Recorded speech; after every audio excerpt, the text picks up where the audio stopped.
think I might have gone early there. You never want to go early.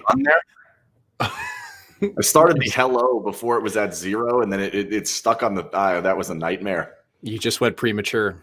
I think I did. Bad. I think I did. Well, welcome to Goalie Interference prematurely. Hi. Yeah, so we're here. The Golden Knights have not been doing a lot of winning recently, and as I wrote today, it is not the worst homestand in the history of the franchise, which actually surprised me, to be completely honest. I thought 5 of 6, 7 of 10. I thought that's probably the worst, but they actually had one in 18-19 that was even worse, 8 of 10. That team, of course, we know, not a major. We know how that ended, but where's your concern level? I guess I'll just start there. Like, they're losing a bunch of games at home, but there's guys missing. You're playing some good teams. It's been good and bad at different times. Like, where are you at? Well, every team's missing players, so I kind of tossed that out the window. But I don't know, man. Like, I kind of have to go on gut feeling. I don't feel really concerned right now. Maybe I should be, but I'm not. Oddly enough, No? I mean, I don't know, man. Like, there's just this team's really good when they want to be. And that's what I think I keep holding on to.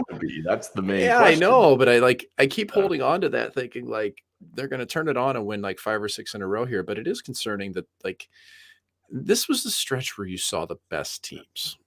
Yep. And I think that's the key component that they clearly are going to learn from this. They have to learn from this, because to watch Nashville come in, the Rangers, the Maple Leafs, the Penguins, like those are top dogs, man. Yeah, like they beat the Rangers. At least like the only win in there, or one of the. That was the one. Good team. It's not. And they beat Montreal. That was an absolute cakewalk game. That was a great game. I think those are good, but like you look back and we've only have one game to dissect this week with the Pittsburgh team, and like. We could go through. It'd be fun to just go through our text chain from that game. Well, I thought it was over. Like, they played great. They were defending the way that they should. I thought Pittsburgh actually played a halfway decent first period, and Vegas was all over them. So I'm like, good night. And I thought, they can't blow another 3-goal lead at home. But alas, I was incorrect. I said after the first period, I was like, You got to did. Keep your eye on this team here. If there's any team, you should have pulled up the William Hill mobile sports app when the Golden Knights were, or the Pittsburgh Penguins were plus 4,000. I mean, the second period was the worst period of the season for the Golden Knights. It was not good. It was not good. It was terrible. And I kept thinking, like, this has got to stop. This has got to stop. It never stopped. Well, and they never could kind of get the bleeding to stop. I mean, that's the simplest way to put it. Like, you thought at some point the ice is going to flip back, maybe with goal 2 or goal 3 or goal 4, and it just didn't. Yeah, and you kept thinking that would happen, but how many breakaway saves did Robin Lehner have that that didn't end up in the back of the net in this game? Yeah, it's you're playing against a team in Pittsburgh that's a real deal here. And this is close to their lineup right now and what they had on the ice the other night. Aston Reese was about the only one they were missing. And whatever version of Evgeny Malkin was on the ice in that game, I don't know what that was, but the rest of them, they were there and they were good. Crosby was fantastic. Yeah, and people forget that really it's Brian Rust and Jake Gensel that are driving the boat as much as Crosby at this point. And Gensel was great. Oh, he's awesome. And yeah, I mean, it's just surprising. It's surprising to see the Golden Knights give away middle ice as much as they did, and that's kind of the part where I kind of cringe when I see that, because then they're going to come out after the game and they do the same thing, and every single guy does it, and I want to throw my shoe at my computer, and I've chosen not to. But why do you have to say we're not going to make excuses and then make a perfectly valid excuse? Like, no one's sitting here saying it's not valid that they're missing Eichel and Pacioretty and Martinez and Haig. And, that's never had Eichel. Excuse. But why do we have to lead it off with, I'm not going to make excuses? And then you make the excuse. Like, why? Right. Why?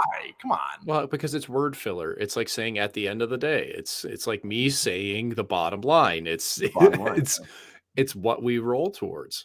And like, if the Golden Knights think that not having Nick Hague in the lineup is the big concern, but Max and Alec, and then Michael. I mean, you haven't had Martinez in 2 months at this point. Right. Like, you kind of have what you have back there, and I don't know, man. Like, I watch Janmark go up and down the ice, and he looks good and doesn't accomplish. And then I've watched Nashville a lot lately, and it's so bad to do revisionist history. We all know this, but you can't help but think of it like I watched Nick Cousins playing a massive role with Nashville, net front power play, ratting it up. Like he's a big part of that team, and he's got some sandpaper. And I think I don't see that with Vegas. I don't see the sandpaper at all in any way. And I don't know how Janmark how it ended up being the third star of that game. He honestly, I didn't know this. The Golden Knights actually tweeted out their star game so far in the season. They've played now 24 home games, 12, 10, and 2, so 24 home games. 3 points for first star, 2 points for second star, 1 point for third star. Matthias Janmark leads by 3 points over any other player on the Golden Knights. How? That's astounding astounding. I don't know if that's a PR push or what. I mean, Riley Smith led the clubhouse a couple of years ago, and that was right because Riley Smith was always in the mix. Yep. But who we could talk about that actually really has impressed me would be Nick Waugh. I think Nick Waugh is actually starting to finally play with some confidence and poise. And I think about him driving towards the net, and I can't remember which period it is, but he goes towards the net, makes a move, cuts back to the other side. Of course, he misses the net, which he's good at, but he's finally playing the game at the NHL level the way he did in the American Hockey League that I saw. Yeah. Yeah. And I wasn't sure you were ever going to see that out of him because I always thought his high water mark was probably I thought 10, 15 goals would be pretty high for him. I still think that's right.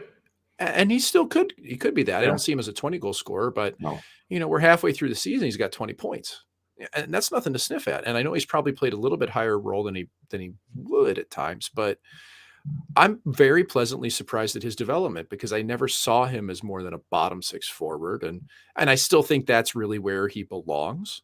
But he's done pretty admirable job for them, and he's not the greatest net front guy, but he's willing to go there at least. He'll right? There, yeah. It'll hit him in the chin. He doesn't usually get a stick on it, but it'll hit him. No. And they could use some more of that, So do you kind of in a way they're playing much higher scoring games this year. 4-3 is fairly common this year. Teams getting 5 on them is not out of the picture where it had been in the past. Or do you kind of think maybe we're overrating points a little bit, that Stevenson's got how many he has and Waugh has how many he has? Or can you just say no, you know what? 20 points in 35 games is 20 points in 35 games. I don't care how you're playing defense as a team.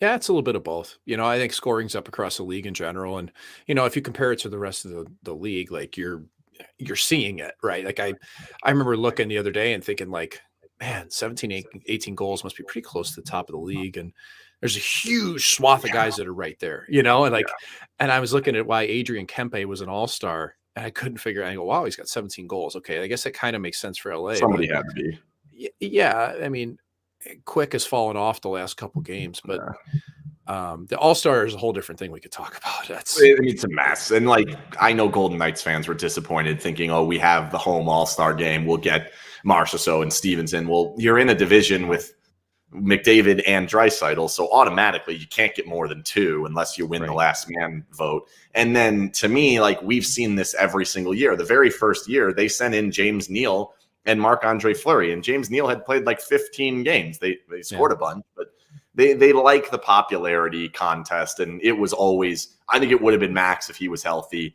instead of probably Stone. But they were going to go with Stone and Pacioretty, the captain on one of the better teams in the league. That's who's going to go. Yeah, and I think my whole take on this is that I wish the All-Star. I guess this is pertinent because we're going to have the All-Star game in Vegas, but I think that. The All-Star game to me is, Nathan McKinnon comes out and says, well, it's not a participation game. It's yeah, right, dude. You ever seen anybody play? You've played All-Star games, man. You guys do nothing but float around like it's beer league. Yeah. If you really want to say that, then go out and play hard. But I didn't like the fact that he said that because I thought it was a big slap in the face to the Nick Suzuki's and Adrian Kempe's and Clayton Kellers of the world. And, Jordan Eberle. It's listen, every team has an MVP. Okay. And not every team has 6 guys that could be an all-star like Colorado. Colorado has 5 defensemen that have over 11 points this year. and Montreal has one defenseman with 9 points. Okay, so you like, do you think Nick Suzuki's getting quite the same support as McKinnon and the rest of those Probably not. guys in Colorado? Like, I didn't like that, and I think that if we want to start talking about this, like, yeah, your team sucks, you don't deserve a player. Well, come on, it's an all-star game. Like, you need to represent every fan base, and so I just think they need to expand the rosters a bit. Honestly, like I think I wouldn't mind that.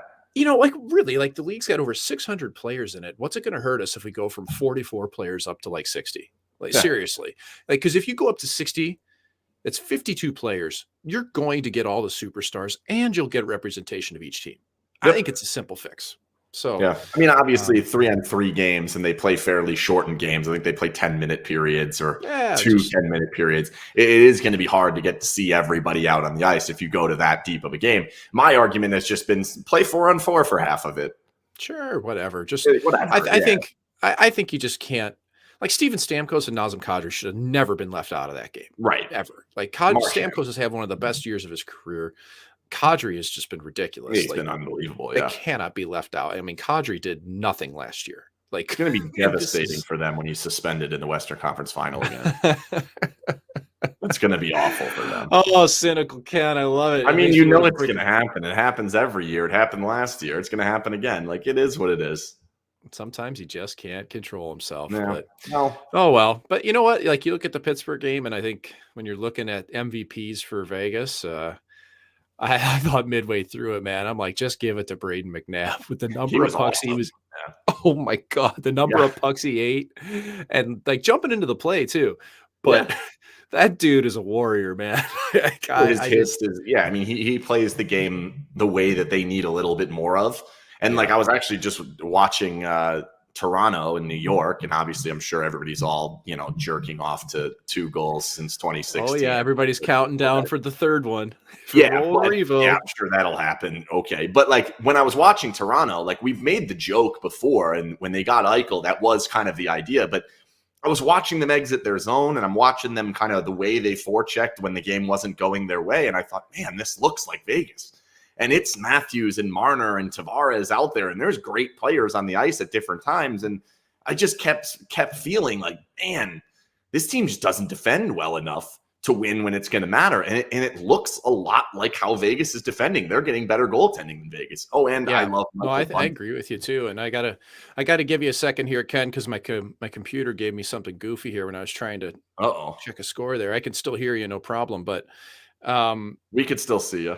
Yeah, I know that, which is really goofy because I got a black screen looking at me. But yeah, like Toronto's getting some goaltending, and they can forecheck. And I think that Toronto plays really similar to Vegas in some ways. So Ken, I'm going to ask you to hold. Okay, we're going to hold the fort here for a second. All right, we're going to put up Jason real quick. We're booting Mike off real quick, and we're putting up Jason. But before I talk to Jason, I want to tell you that this episode of Goalie Interference is brought to you by the Jimerson Law Firm. The Jimerson Law Firm is one of Las Vegas's preeminent law firms specializing in high-stakes business, civil, and family litigation. When winning matters, not at home. Winning at home has not mattered for the Golden Knights, apparently. And then it doesn't really matter for the Golden Knights in regards to sticking in first place in the Central or Pacific Division, even though they're really going to be not once Calgary. It's the regular season. I know, but when winning matters, seek out the Jimerson Law Firm. Let me ask you this. When you're watching that game against Pittsburgh, you know how good they played in the first period. I'm sure you felt the same way as me, as like that wasn't the standard road team coming in here and laying down. I thought Pittsburgh played a pretty darn good period. They were in the game. They're generating offense. Vegas was doing a really good job. Like, did you have the same feel I had that it was gonna turn? Like, I know they're coming back. I see it, but it's going to turn. Yeah, I definitely did because of the Penguins have shown that they can do that no matter what the lead is. And secondly, I was listening to the Penguins broadcast, and the intermission, every time the player was talking, they made it sound like they liked the way they were playing. Eventually goals would go in, and that's just kind of like Mike was saying. That Pittsburgh team, that's the team that we saw the other night, and they're deep, they're tough. Yeah. And they believe. So I thought them coming back was almost inevitable. Well, did you think Vegas was going to turn it back on, though? I guess, like, I would agree that we were going to get some goals for Pittsburgh. Obviously, there has to be one every single game because the Golden Knights aren't allowed to have shutouts this season. But I thought as that game was getting away from Vegas, it's 3-1, it's 3-2, it's 3-3. I thought at some point we're going to see the Golden Knights turn it back up. And it just didn't really happen. I guess it kind of happened for the middle, like 7 minutes of the third period. But for the most part, like the offense went dry and it just never returned. Mm-hmm. Mike, is it like a shock where, the team, they're up 3-0 and then they realize, oh, wow, Sidney Crosby and the Penguins just scored 1. We gotta, score more. But realistically, the ball's in the Penguins' court at that point. Or the puck is in their zone. I don't think reality really set in for the Golden Knights until probably midway through the second that they were really in a game. Yeah. I think by the time Pittsburgh scored 2 goals, it was wake up time because that's when they started to rack up the shots and the penalty kill didn't look great for the Golden Knights. And I'm like, this isn't good because the penalty kill has been pretty stout for the team for the most part. And like when you start seeing those guys just ripping it around like Pittsburgh was and being direct, I'm like, oh, I don't know. It's so predictable of what you need to do. All you have to do is move your bumper guy up higher in the slot. Like we both tweeted at the same time, Ken, like that. I can't believe Chris Letang just tried to chuck 3 passes across the top because but then so that happens. They give up the power play. Vegas goes down and score. The very next power play, he had the outlet. He had the answer. Like I was yapping about coaching, saying they didn't tell them, and you're like, no, they told them. The player's a moron. You didn't say that. I said you called. They had answers beyond that in the second time. Well, and let's not forget Pittsburgh was coming off a pretty big road trip. I mean, like, they're not great excuses, but like they've been on the road for a week at that point. They've blown through California and they come in and they look tired in the first period. It looked like it took them a whole period to get their legs. And the Vegas Golden Knights did not take a period to get their legs. Like they were when I watched Stevenson come motoring down them, and especially the way he scored on Jari, I'm thinking like, oh, this is going to be a tough one for Jari. Like he's, and I know exactly why that goal went in. It was a really deceptive move by Stevenson. And I tweeted it, but like when he came in, he rolled his wrists over as he shot that puck. And so Jari read it as going right inside the post on his right side, short side. And he had to open up a little bit. And when Stevenson curled back just a little bit, it went about 6 inches off of the original intended target. And that's what opened up Jari. And those types of goals can like just mentally swim you as a goaltender. And I thought, oh boy, this might be a window for them. And then they popped 2 more. And I'm like, especially scoring with 30 seconds left in the period. It's like, dude, you got all momentum on your side here. And Golden Knights have been doing that all year. I mean, that's been one of their best things that the ways that they've taken these leads into the next period break is like they've scored before the goal. One of the things I wanted to ask you, because I keep seeing it and it just looks really stupid, and I'm assuming there must be some plan for it. Like the motorcycle kick on the shootout, does it do anything to you? The old donkey kick? Yeah. No, but all it's doing is like when the player drops the shoulder, that's what's trying to get you. It's not the kick itself. He loves a motorcycle kick. He's big on it. He loves it. Man, I've been surprised at how good he is in them. But it's really just when you drop the shoulder and you open up the blade, it all kind of goes together. But the actual donkey kick itself, not really. We used to call it the pissing dog shot when people would come in, they got 1 foot in the air. Some guys would really they'd travel a pretty long distance with like one leg just like this in the air, right? And so somebody screenshot that. Yeah. It was always the pissing dog shot. Jason, what do you make of the excuses? Like they lead off with, we're not going to make excuses, and then they make excuses about how they haven't played in a while and they're missing a lot of players. And pretty good team over there. Pretty good team over there. Yeah, exactly. Like, what do you make of that? You think it's just mid-season? Who gives a shit? Or is this real that like they're falling into their delusional ways that we've been frustrated with the last couple playoffs? I feel like at this point we should all be used to them making excuses. They're an organization that they're comfortable making excuses. If it goes back to the playoffs, the first go around in the bubble, goaltenders stealing games from us. No, that wasn't happening. You were shooting poor shots at the goaltender, and he was just stopping them. It comes to last year with Colorado. People were counting them out, complaining about that. There's just so many things that they've complained about over the years, or made excuses, I should say, that it's almost, at this point, we're used to it, right? Mm-hmm. Yeah. I mean, it's kind of what you get used to, because you also there's not, tough questions aren't really allowed as often. I mean, look at the line. There's no Jim Matheson? You stole the words out of my mouth. Thank you. But, and that went beyond tough questions, though. To me, that was really needling a guy. And so that was a bad look for everybody involved. I would put that 70% on Matheson, 30 on Draisaitl, because Draisaitl did punch back with him like, everything. Like, that's you're both poking the bear there. But I think that Draisaitl had been finally to the point where the stoic German had enough, and it was time, right? Yeah. So like, we got a good question here. When's the last time we had a shutout win? Well, I don't know the last shutout. When was it? I know the answer to that. It's Game 4 against Minnesota in the playoffs, and the one before that, that's very last game of the regular season against the Sharks. It was like 6-0. San Jose didn't show up. I don't think that's on goalie this year. I really don't. I think the goalie could have helped them, but this is on defense. They don't have a shutout this year. Yeah, they're too loose. Like, the number of odd man chances that they face, like, the team's third in the league in high danger chances against. You can't argue that. And I had the impression that they were giving up more odd man rushes than they were. They're still like in the top 10 of the league, but they're not that bad about that. Yep. It's really been mostly in zone. And man, you just walk a really fine line when you play that aggressively from the back end, when you're constantly jumping guys, blowing zones. Like, but you see teams that do it pretty well. Like, Toronto executes it a little bit better. It's a similar system. Tampa Bay executes it a little bit better than the Golden Knights do. And you could always say, well, they have more skill. Like, no, dude. Like, do they? Vegas has their goaltender. Yeah, Vegas has plenty. But they've gotten saves. And all right, let's put the quote up. Your tweet that I asked you to answer. We'll put that up there, and I'll read it for those that are listening on the podcast.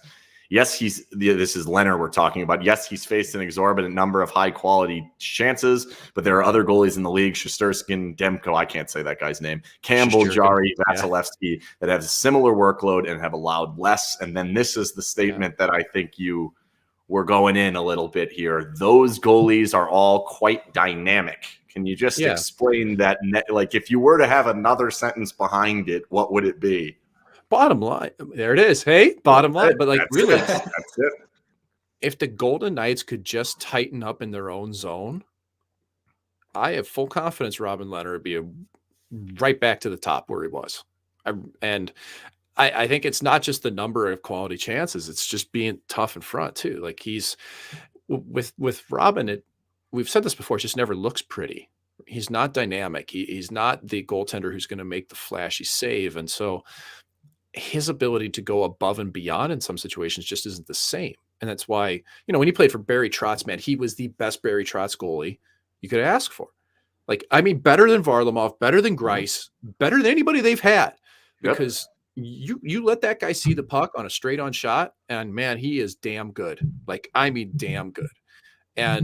And that's why he's been good on penalty kills previously, is because teams haven't allowed things through the middle. And when you let Robin see it, when you let him get square, he makes saves. He does not get beat clean very often unless it's off a rush. And that's the biggest difference I see, is that just the Golden Knights are allowing all this east-west this year. They're allowing the first chance to come through, and then the man-on-man gets all jumbled, and now there's, chances off of that. And so I thought that was a fair way of putting it in my eyes. But I think, can Robin be better? Yes, man. Like, he's got another gear here that he will have to find a way to make one more save if they're going to go far in playoffs. Can I ask a controversial question here? Yeah. And it's been asked probably, how many games are we in? 30 some odd games? Oh, we're more than that. 40.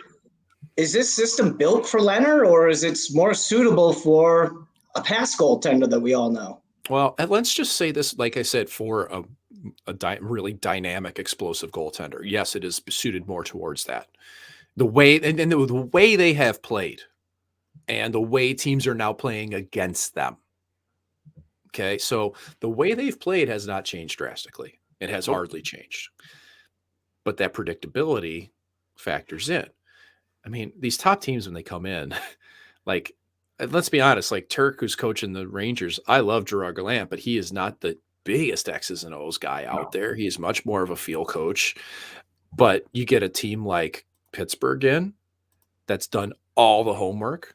Tampa, that's done all the homework and has the players to go along with it. Toronto, with one of the most detail-oriented staffs, analytics staffs out there. They know how to make it work against the Golden Knights. And that's where, you know, I think I have concern there just because of the way they've played, you know, and I don't know that there's a goalie out there who'd be stealing games for these guys. I want to be very clear about that. Some guy said that I trashed him, and I was like, no, dude, I'm not trashing this guy, especially at the start of the year. Like Leonard was doing some kind of superhuman things at the start of the year, keeping this team at it. And it's leveled off since then. But I don't think that this is casting shade at the goaltending here. Like the thing that just worries me though, is when I see how frustrated Robin gets, like his body language is not good sometimes. And that filters, you know, Flower honestly had bad body language after goals a lot. But Flower would be the first guy at the bench, like giving somebody a wet willy, or, you know, like he had a lot of rope, you know. So I think it's something I just clue in on as a goalie. Like I notice that about guys, and I'm sure I was as guilty as anybody. But yeah, I have concerns there. I do. Would you consider switching defensive systems? Would you consider going to blocking fewer shots, letting him see them, keeping the puck to the outside a little bit more? Well, at this stage of the game, this is what you're going to get. Like I'd love to have this through the season. There's plenty of time if you want to do it. Vegas switched their defensive zone in the third season. They did, but that was a huge point of contention amongst the team. Like that was a huge deal. Like to get it to go to a little bit more zone defense as opposed to man-to-man. That was an internal fight. I think one person in particular didn't want to do that, and he's not on this organization anymore. Yeah, but we're back to man on man, so it's kind of you're right. It has which way we go. But like the whole point of like when you play man on man is you're trying to get the puck back as quick as you can. That's why like you have more pressure on the puck. You have people forcing the walls and passing lanes, and zone defense is much more. It's passive, but it does pack the middle. And so you can kind of play a hybrid between those two. I just don't see that changing. That's never been the way Pete's played. Like DeBoer has never played that type of laid back, pack the middle system. Like he wants the puck. Did you hear the comment about kind of they've been too soft in front? And then Dave Shane from the RJ kind of asked the question again, saying, you know, you said the word soft last game. And DeBoer didn't back down from it. Like I thought we were going to get a little bit of kind of rounding the edges off of that. He really didn't. And he basically said this has been a problem since the beginning of this franchise, that they have been fairly soft in front. Like I don't know that that's ideal for the goalie you have and the system you're playing in your own zone. And then considering, like, I don't know how much better Haig's going to make it. I do think Martinez makes it a little bit better, but I don't know that Eichel's going to help that much. No, Eichel brings a bit of a different element because he's just so fast and powerful with the puck. But I don't know that he brings that in his own end defending. He's a little chippy, but not much. Eichel's compete level in his own end is pretty high, and it hasn't really been shown in Buffalo because that team was Buffalo. And he was the only guy. But when he was going, it's because he wanted the puck, and that's a trait that you find of all the top players. And like, as far as like soft in front, man, Pietrangelo, McNabb, Whitecloud, those guys are not soft in front at all, you know. And I think that they've got a mix of players there, but you just watch like grabbing sticks, like it's attention to detail me more than it is soft, right? It's just getting your head into it right away and making sure you're taking sticks and making sure you got right body position and not just going brain dead for a bit. Because that's what I've seen more than anything is kind of confusion. And the confusion leads to softness because then you end up with players just chasing around, you know, putting a stick out there. And if they don't really know where to go, it's tough to take a body and be strong on it right away. Do you agree with this comment? We are a soft team. I think it's easy to play against the Golden Knights. I'm not sure I agree that they're easy to play against when they're playing well. They are when they're not, but who isn't? I don't think they're that easy to play against. No, I don't think so. I mean, I think that this last couple games can give you that impression, especially when you blow a lead. But like when you chuck Pacioretty back in the lineup, and especially if Martinez comes back, I don't think they're soft. I think this version of what we're seeing now is definitely softer than the ideal Golden Knights. Mm-hmm. Is it like an injury preserve lineup where, there's so many injuries building up, they don't want to get into that kind of physical game? No, I don't think so. I think it's just, you're built to get the puck, man. That's your goal. It's your number one goal. And I mean, they're not missing that many guys, man. Pacioretty, kind of though. But they're not playing Jake Lecision and Paul Cotter and they're not those doing guys that anymore. Like they have full on NHL players at this point with Amadio and the rest. I mean, like, man, even Howden was playing good minutes for him. It's so it's nice to see Patrick back, but not much going on there though either. Is right? he gonna do something at some point? Like we could use something. Yeah. No, ever? Yeah. Can we do something? One thing about them. Look at this. Hang on. I think one reason. Hold on. What are you saying? Wait, look at this. Wait, no, it's processing. Oh, there it is. There it is. Oh yeah, screenshot. That's a good one. That's the old pissing dog shot. There it is. Pissing leg there. 28 watchers. We got to get that higher.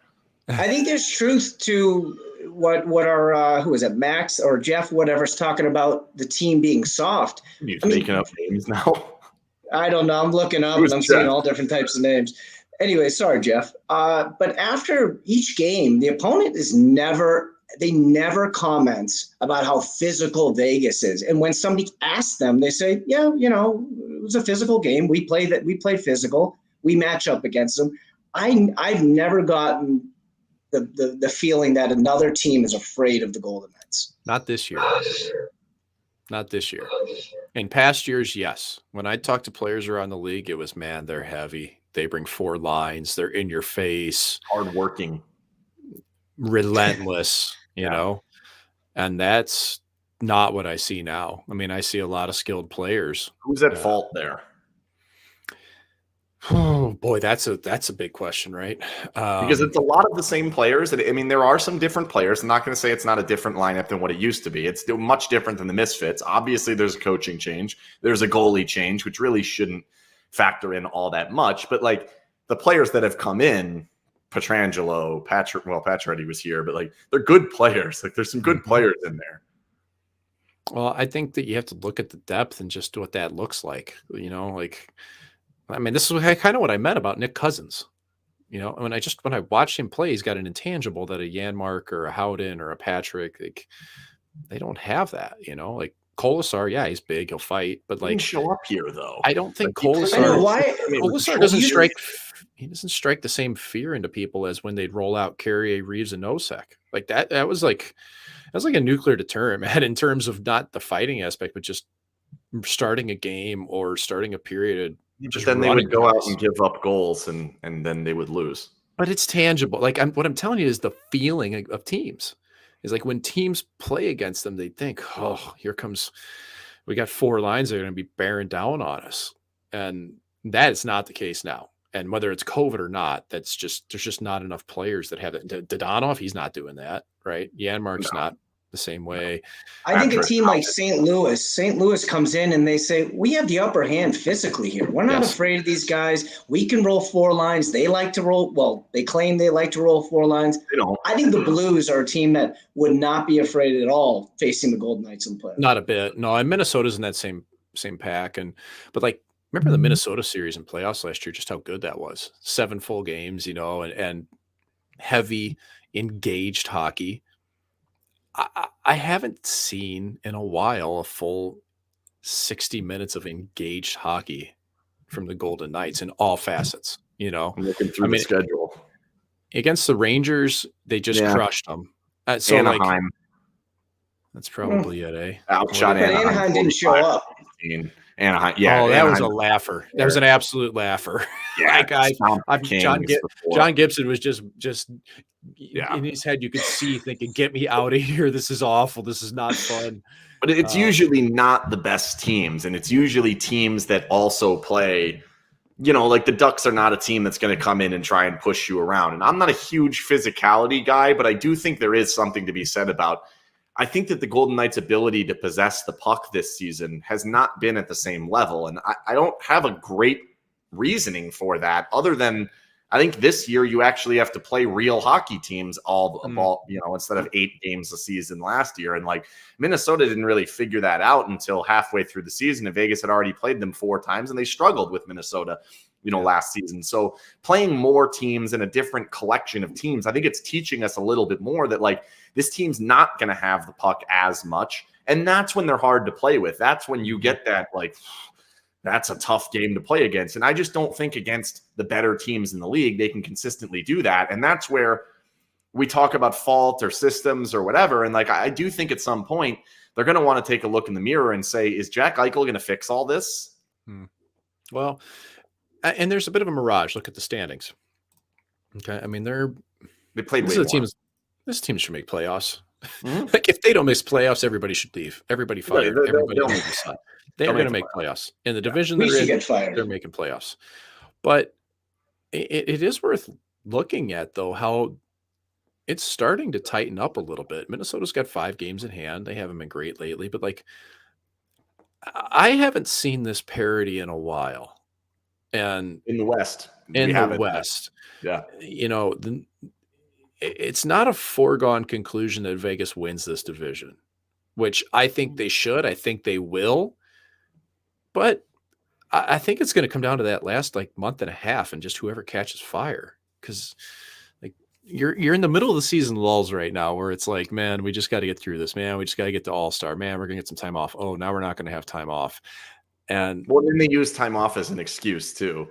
Yeah. Well, yeah, we were rested. Like, we haven't played in 8 days. And like they were even, I mean, DeBoer said it, like we have 2 times coming up. We have 7 days off. We better get used to this. Like every team begs for that. That's not an excuse. Like use that to your advantage. But amazing. Well, and it's not going to get easier. Like, dude, this road trip coming up for them, it's brutal. This is not good. Like, I mean, like if you just went 1-3-2 at home, is that what it was? Mm-hmm. If you just went 1-3-2 at home against teams that were pretty good, and now you're going to face Murderers Row of the Southeast, like with the back-to-back with travel and decent travel. Wash, Carolina, it's a quick up and down. That's easy. Am I thinking that's further away? I guess Washington's further south. It's an hour. It's easy, but like, okay. Regardless, there's still travel. And I mean, you got those 2 games, and 2 nights later, you're going to Florida. I mean, you don't get into the second Ritz-Carlton's until 1:15 a.m. and you don't get to use the bidet until 1:30. They have bidets in Carolina. Is that new? I don't know about Carolina, but in Montreal they sure do, and it's great. They got heated floors. I don't. Wow. I got to tell you guys, like every time I stayed in a Ritz, I felt so out of place. Like, really? Dude, I stayed at Motel 6s when I was a kid. Yeah, man. Like Tom Bodette left the light on for my family. And Tom Bodette, nice. I'd get in there and I'd look around and I'd be like, this thing's got a heated floor. It's got a bidet with about 10 different speeds. And I'm just thinking, what's your bidet speed of choice? What's that? What's your bidet speed of choice? Is it a 7? 11. Crank it to 11. I don't know. No, I just think it's like, it's so superfluous, man. Like I just don't need that. But anyway, this road trip, like, tell you what, they better beat Montreal tomorrow night. They will. That's a layup of a layup that absolutely has to happen. But on this road trip, if they come away with 4 points on this road trip, that's a good road trip against these teams. I'm kind of viewing it a little bit differently. Like I know everybody's all nervous about it. I actually think this is what they need. I think they need. I don't disagree. I don't disagree with that at all. Yeah, I think they need 4 tough games. I think they need to be kind of going into these games saying, if we're not on top of our game, we're going to get run off the ice here in an away building. And, the standings are starting to slip away from us a little bit. I think this is a good time to get this. The only problem, and I think it is a problem, is they're not playing well right now, and they haven't played well enough to say I'm comfortable with them going on this road trip. But they're going to be fairly healthy. Martinez seems like he's going to be back in. Everybody else seems to be pretty much there except for Haig. There's no reason that they can't go in and get a couple wins out of these 4 games. Yeah. What if they get blown out? Martinez is the biggest addition they can get right now. And then they said, like, hey, he'd be back if it wasn't for COVID. So it's like this dude's just got out in their red jersey today. So I don't know about that. An absolute black cloud hanging over him. But I think the big fear, like you said, Jason, the big fear to me is that they go into Florida and they lose 8-1 or something. Look what Carolina did last night to a good Bruins team. Bruins 7-1, 5 goals in the first period on Willie O'Ree night. Like, if you ever should have had some juice, if you're a Bruins player, that's it. What about Flurry night at home? You feel like you should have juice in that game. They didn't. He was only second star, but yeah, it's like you're right. Good point. I do think though that this I completely agree with you that this might be the bellwether road trip of the season. Really, it could be, because if they go and don't play well, February is so loose. Like, there's so few games and it's all over the place. Like, they're not going to have any sense of momentum whatsoever until teams are going to catch up just by games in hand. Yeah, and what you're not going to have that same type of feeling where, like, everybody talks about momentum, and it's like, but you have that feeling, right? Like, you're not going to be able to harness a feeling when you're only playing once every 2 weeks, good, bad, indifferent, whatever. You're just kind of going and playing your games, and it's going to feel like they're in a holding pattern. And that's where I think, like, if they go and knock these 4 big dogs off, if they get 6 points out of this road trip, game changer for them, because then they go into February, they're up in the standings, they go into February, and you don't play many games, but you still have that feeling, man, we just knocked off all the big dogs. We're going to be fine no matter what. That's a lot different than getting waxed by Florida. You know what I mean? Or starts with Washington and then they go to Carolina. Like, it's not an easy trip. I mean, nobody's going to sit here and say like they should walk out of this thing with the 6 points. And I don't think if they come back with 4, anyone's going to be all that upset. But I do think that they need kind of a nice kick in the fanny that's like, hey, enough with this bullshit where it's 3-0 and we stop playing. Like, we can't happen anymore. And that's happened way too often this season. I would have really liked to seen them start this with Carolina rather than have them in the back-to-back, because Washington to me is – Washington's very good, but like their goalies, I don't believe in their goalies. They've taken some nights completely off. Carolina doesn't take any nights off. And Florida's even had it. Florida's actually gotten blown up a couple times this year. I know everybody loves Florida, and I like the Panthers. Obviously, they're winning, but they've gotten blown up a few times, and that always makes me nervous. It doesn't bother, like, that actually bothers you in the regular season. You can't just throw it away. Not when it happens 3-4 times. Like, they've had some 5-1s, 6-1s, 7-2s. Like Vegas hasn't had that. No, Bergeron for the Bruins last night said, well, that's when we just burn the tape. And he's exactly right, because that team's been good. They don't need to see that shit. Like, but for Vegas, it's like they've been allowing 2, 3, 4 goals every game, 2-4, 3-4, 3-4. And you really, really I'd love to see Robin come out and just shut the door. Like, I mean, like a big performance, right? So like, yeah, I think so. They would go a long way, man. Let me bring this comment up, because this is something that we kind of talked about. I want to say it was last year. It may have been the year before, kind of into the bubble. So I made this reference that when they've started making changes, they're basically taking a cage of all their animals, their players, and shaking it up, and then saying, okay, now we've set it down, relax, and go back to being just as good as you've been. Shaking it up with changing the coach, shaking it up with Fleury instead of Leonard instead of Fleury, Schmidt goes, Stastny goes, bring in a new superstar, bring in another superstar. And now I think we're also sitting here with the cages kind of being shaken, with understanding that this guy in the red jersey that's on the ice has $10 million of salary cap. And they all know that $10 million of salary cap is going to have to come from some of them. So, like, there is some shaking of the cage there that I think is consistently happening, that they have dealt with at times in the past. This regular season, I don't know how well they've dealt with it. And I wonder if who's at, like, again, I'm talking fault again. Who's at fault with that? Because yes, they're in first place, but that's only because they're in a terrible division. They'd be in like fourth in the Central. And if they were in the Central, we'd be having much different conversations right now.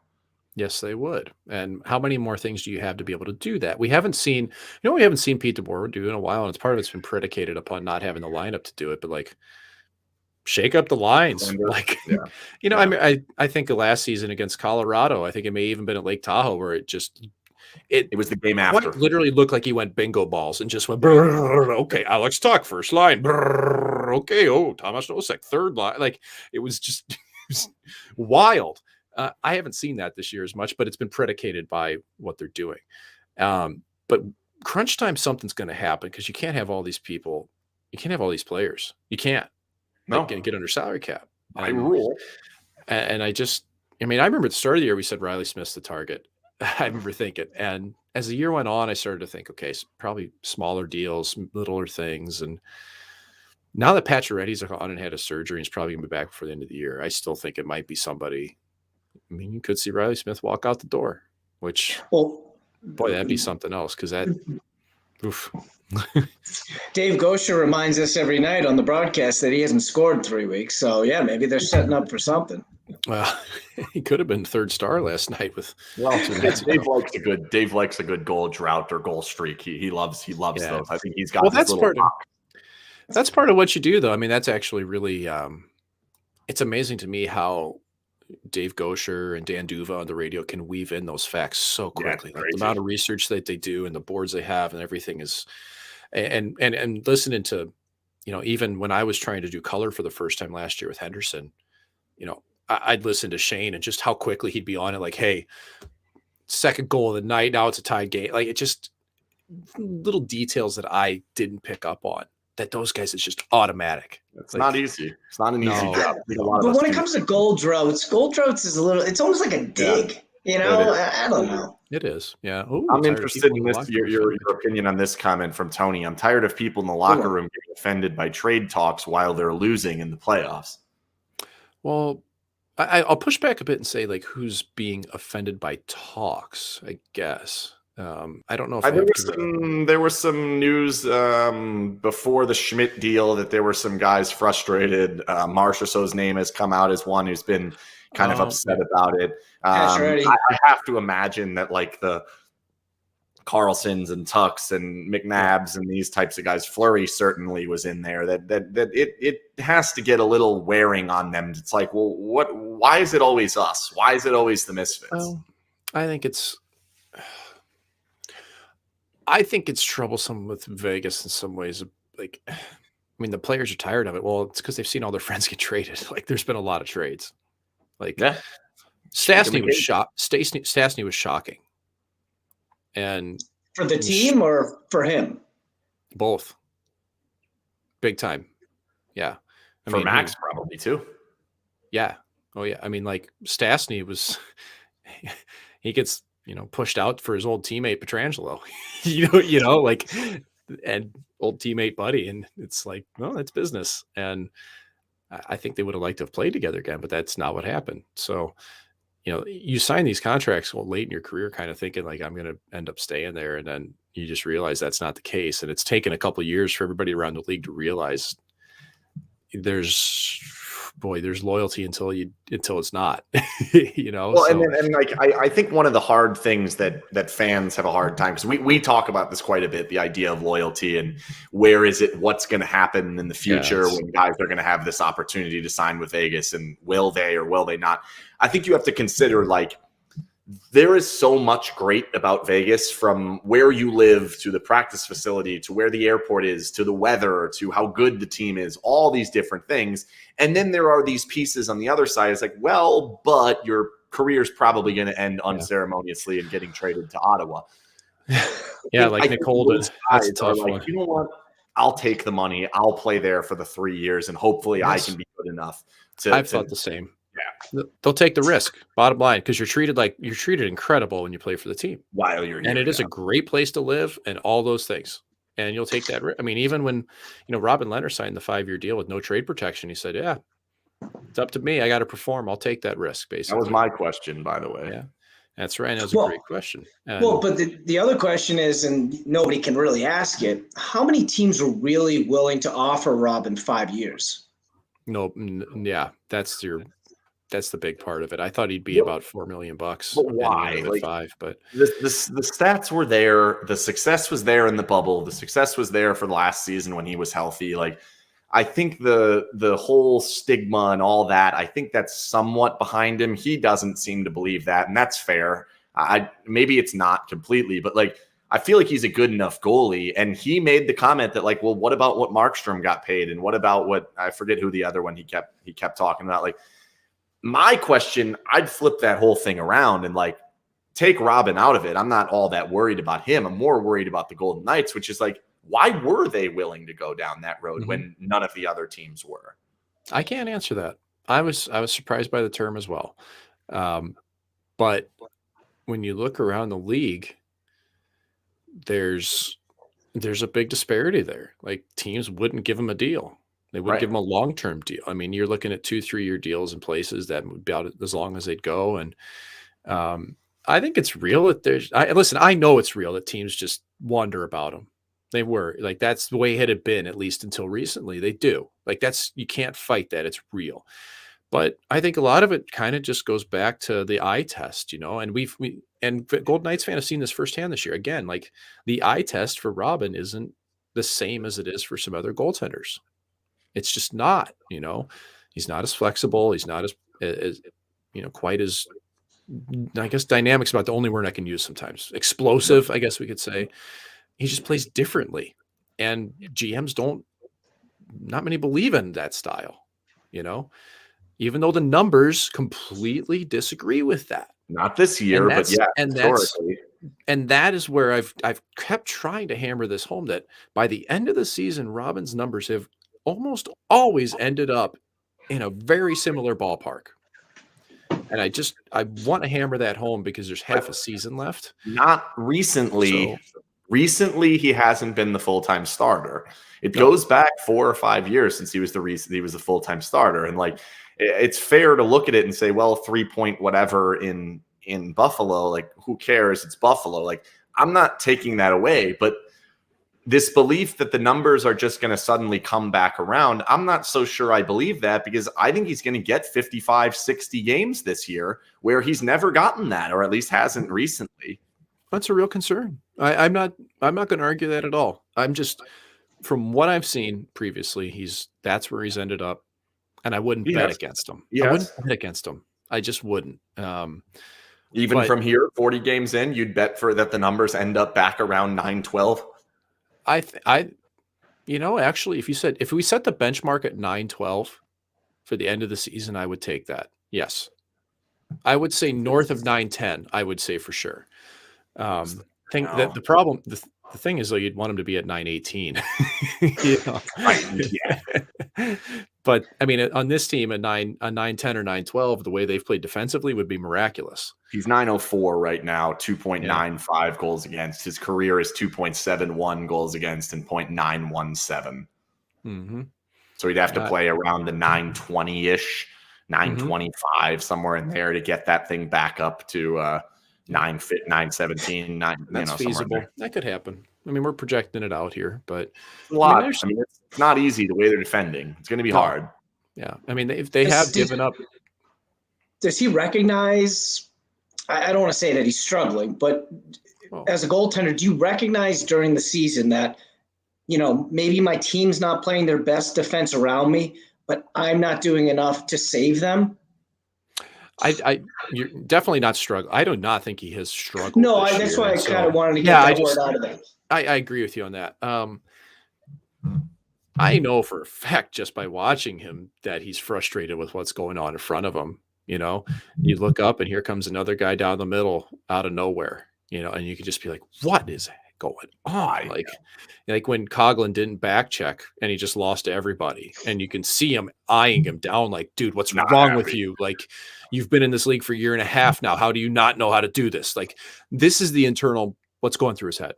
Like, all goalies, like, how can you not do this now? And so I think he's very aware of that with his team, that as long as they tighten up in front of him, the numbers will come around for that. But that same regard, it does make you work harder too. It makes you dig deeper. It makes you try to find things. It makes you work with your goalie coach to try to improve. I mean, that's because of who he is and how long he's been here and what the circumstance was when he came in.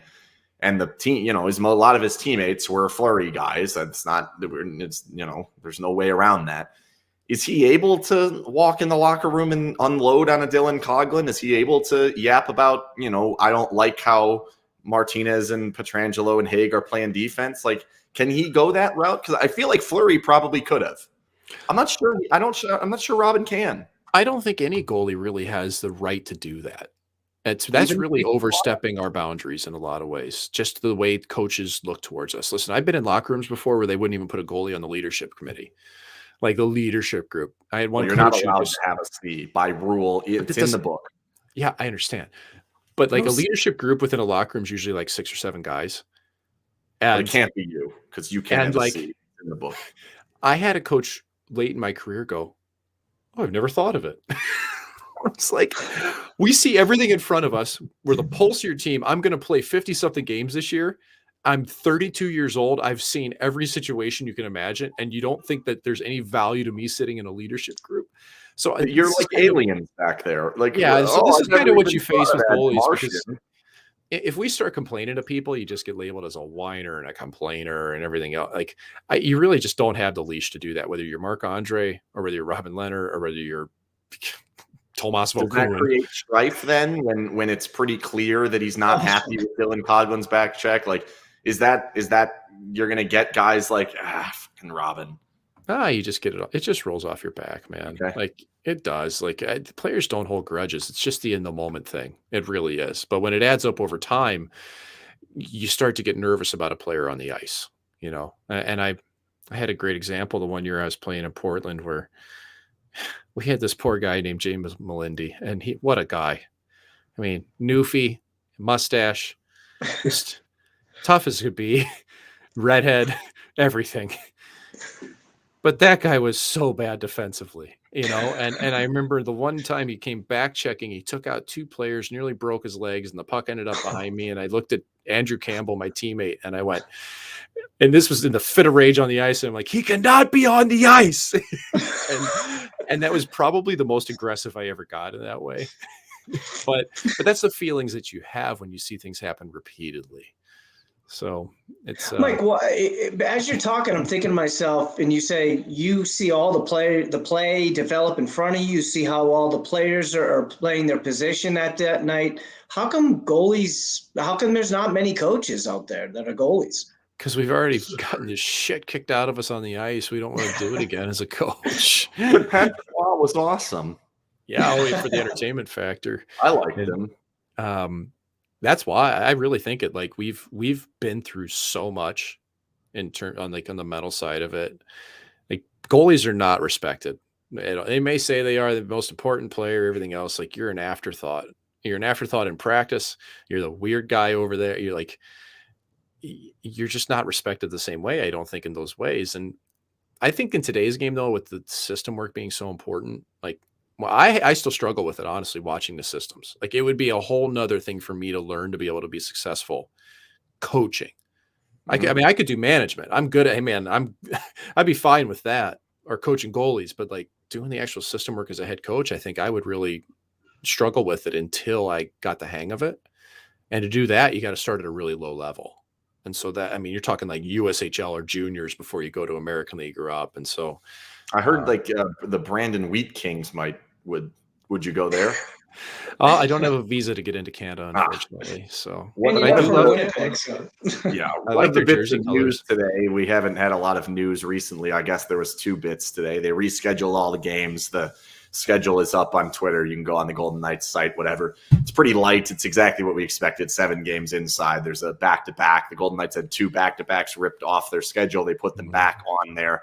So it's a weird schedule through February. But the other part, I think, is the one that's a little bit more interesting other than when these games are being played, and that's these new COVID rules. They're basically not going to test asymptomatic players anymore. I have to believe that that's actually started to happen in the NFL. We just watched 6 playoff games, and a total of 0 players were testing positive for COVID, which was nice for a football league. And it is nice for me to not have to worry about that about Tom Brady for Sunday. But on the other side of the All-Star break, like, what do you think the impact's going to be? Does it ease the stress on some of these guys, or is it, is this just not that big a deal? This is a pretty big deal. They've been fighting for this pretty hard, I think, the players and the teams themselves, and they've been fighting strictly against the government of Canada. Simple as that. And now they've got to the point where they've said, all right, we're still going to have to deal with cross-border testing, but Canadian teams can deal with it, and the American teams will deal with it when they're coming back and are going there. And like, players have been clamoring for this.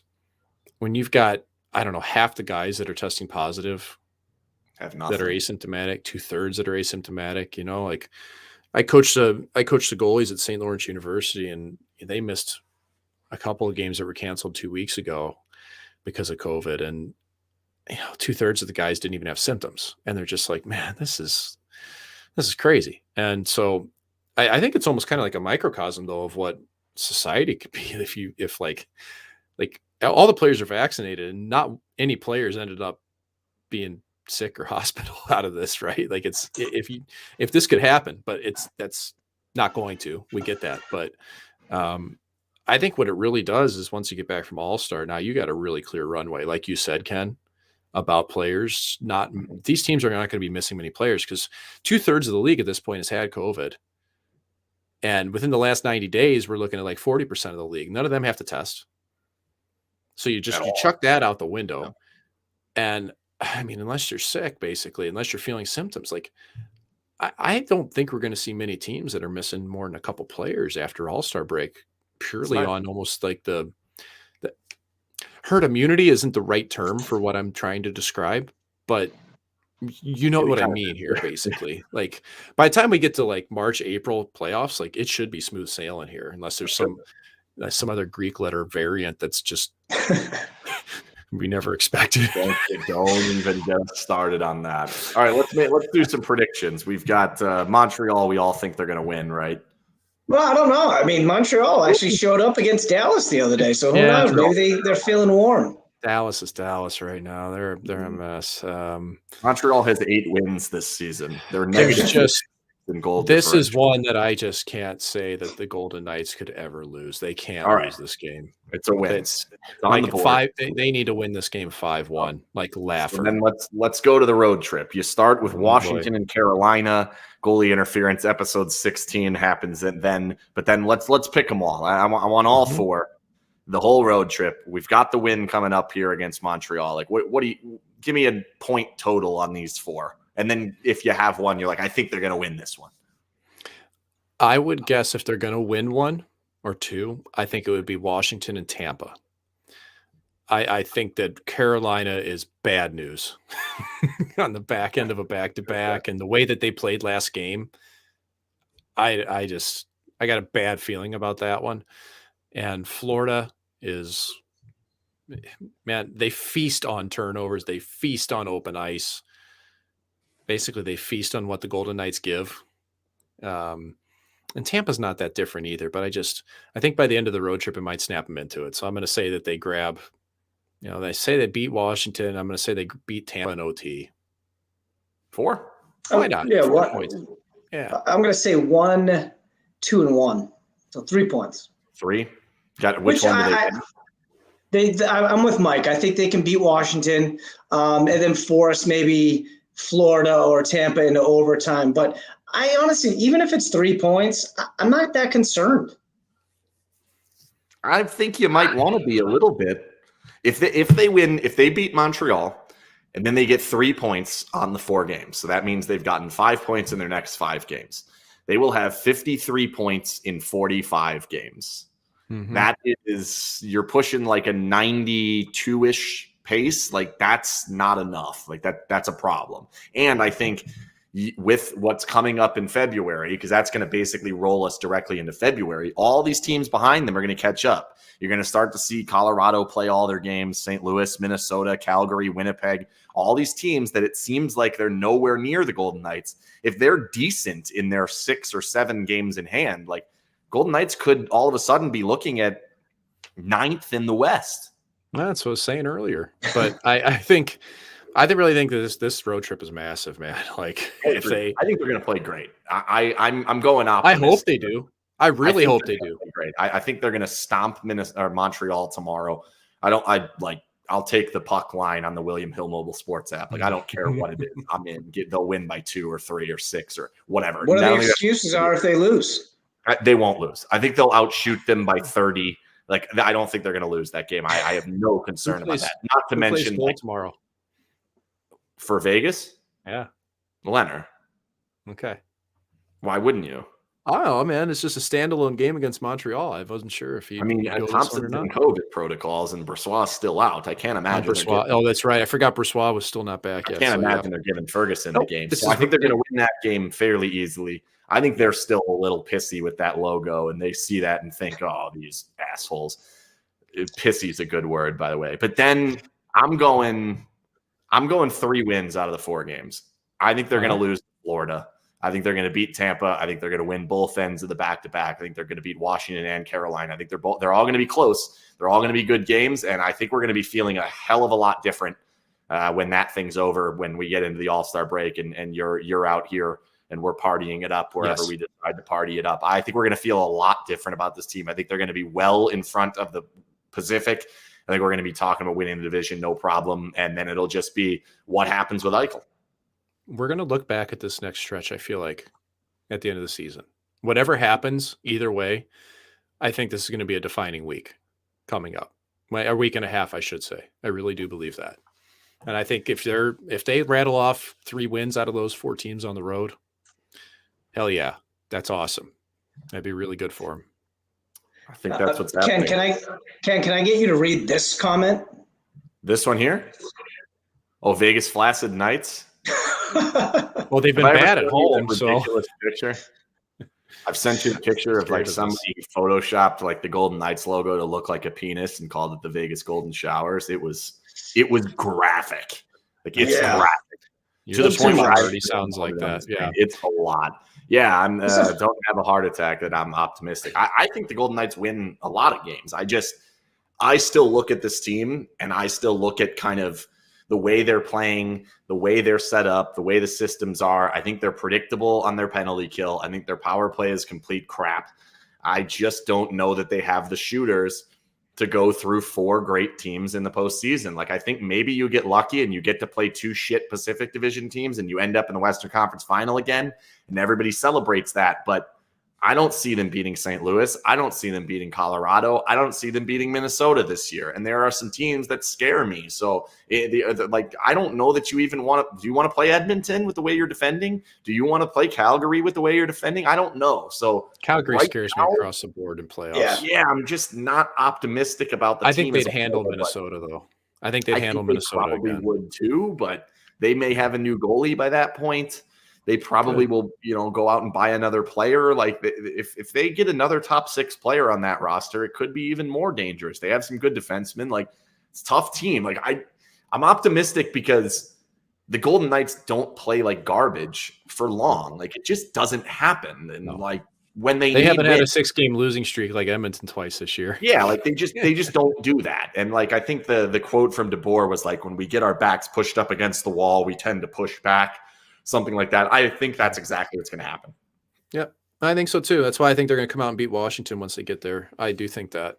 And they seem to have some juice. I mean, they're good on the road for whatever reason this year. Yeah. They're not great at home, but they're good on the road. Is the reason why Calgary concerns you? Is it because of Markstrom? I mean, anytime they face a good goaltender, they usually lose in the postseason. It's Markstrom and it's Daryl Sutter. Daryl Sutter just shuts down D zone. I was going to bring that up. Yeah, the way he has his teams defended. Now, Calgary's they've had some chinks in the armor lately. Like, they've lost a couple games big, but I still think that that's a pretty strong club come playoff time, but they got to get there. That's another team with a lot of games in hand. So I think they will. I think so too. And Sutter's beaten DeBoer several times in the postseason. Oh, don't think that they don't remember that. It didn't look good. We pulled those stats not too long back. By the way, thanks again to the Jimerson Law Firm for sponsoring every episode of Goalie Interference. Jim is very much looking forward to dinner with you. He keeps texting me about it and telling me what he's going to order. It's going to be a meat bonanza.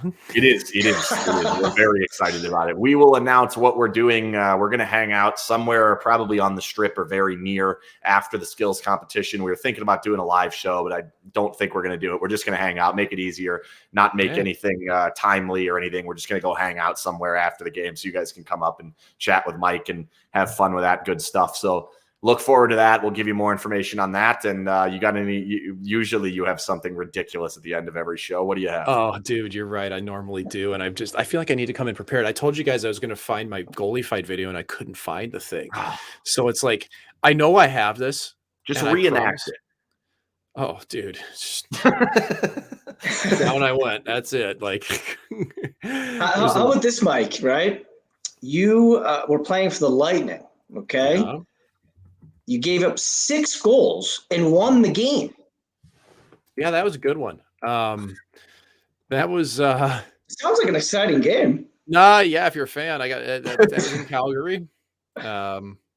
Mika Kiprusoff got pulled at the other end. Ginla probably had at least 2 goals on me. Curtis McElhaney ended up playing some of that game, and we won. That's the game that Rick Tocchet told me to get big in there between the second and third period. And I was like, Tock, how do you want me to get big in here, man? What do you want me to do? And I didn't know what to do. So I did my best. Why did you stay in? Was your team always ahead? Is that why you continued to stay in that? Yeah. It was great. I like that. Yeah. I mean, we may have been down at 1.5 to 4 or something. I don't know. Or I think it was a back-to-back. We were going to play Edmonton the next night maybe. And that's what happened. The worst one that I had was, I think I've told this story, but we were losing 3-0 and I got pulled against Carolina against, Brenda Moore and Stahl and them. And then you went back in, right? Yeah, that's right. So that was a good one. Just trying to keep us from allowing 10 goals against, Gosh. All right, that's it for tonight's episode of Goalie Interference. By the way, if you're watching this on YouTube and you think, well, I missed the beginning of this, you can subscribe to our podcast link. And also, we need more people to subscribe to the YouTube link because we're almost at 2,000, and it bothers me that it's like 1.92. It just let's go. Let's go. Like it bothers me. Somebody subscribe, get us to 2,000. Thanks again to the Jimerson Law Firm. Good night, everyone. Goodbye.